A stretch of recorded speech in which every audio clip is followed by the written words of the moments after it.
అక్కడ pharma city పెట్టడానికి 15,000 ఎకరాల జాగా తయారు చేసి పెట్టిండు. ఆడ పెట్టవయా ఫార్మా సిటీ, దానికి అన్ని అనుమతులు వచ్చినాయి.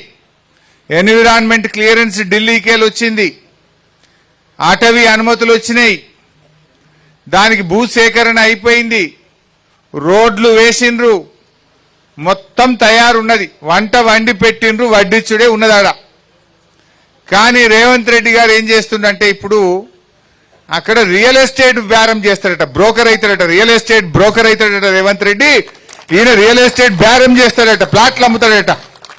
ముఖ్యమంత్రి బేరం చేస్తాడా, ప్రజల్ని చూసుకుంటాడా?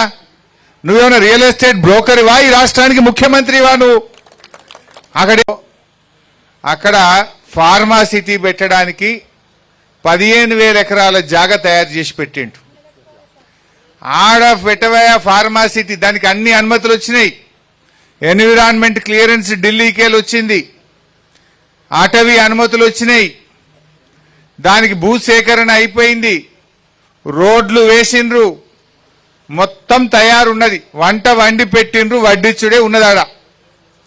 కానీ రేవంత్ రెడ్డి గారు ఏం చేస్తుండంటే ఇప్పుడు అక్కడ రియల్ ఎస్టేట్ బేరం చేస్తాడట, బ్రోకర్ అవుతాడట, రియల్ ఎస్టేట్ బ్రోకర్ అవుతాడట రేవంత్ రెడ్డి.